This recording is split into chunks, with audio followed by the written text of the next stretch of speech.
Guys, it's over. We are screwed.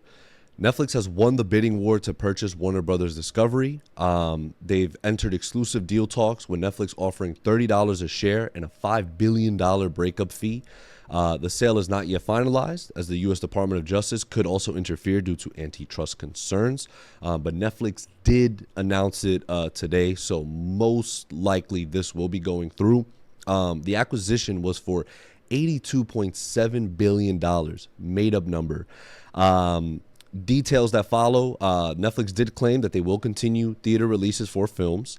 They will also keep HBO Max around while periodically adding Warner Brothers HBO content to Netflix.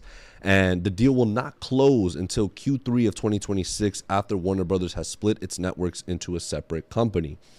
So if you've been tracking Warner Brothers for the last 5-6 years, which we have because, you know, pertaining DC stuff, which we love, you know, it was the AT&T merger. Then AT&T is like, nah, we don't want any part in entertainment anymore. So they get out. Warner Brothers merges with Discovery. They have their thing. Zaslav gets in. He's like, you know what? Let's separate this into two entities for more flexibility. Flexibility for what? For apparently this.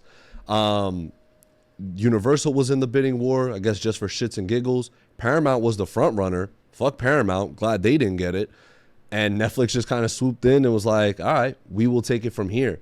So I think people's main concern with Netflix purchasing this now is that the whole theater experience, because although they did say they're releasing movies in theaters still, they're like, hey, we're going to do it in shorter windows. We're not going to do this 45-day window. We're not going to do months out that you're still in theaters. They're going to shorten it. And that's the thing. They can pretty much do that as they please with whatever movies. So I think that's people's main concern at the moment of Netflix acquiring this. Although the Directors Guild of America, which I believe Christopher Nolan is the head of, they do plan to meet with Netflix to discuss the significant concerns about a streamer acquiring a top 3 film studio of all time.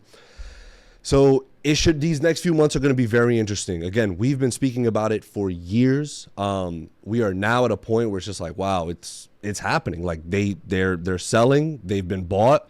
What's next? You know, and it's something you know, especially for those regarding DC. If the deal does go through, Netflix will own DC Comics, and that would mean that the publisher would have been owned by 4 different entities in roughly a 10-year span. Time Warner, AT&T, Warner Brothers Discovery, and now Netflix. Insane.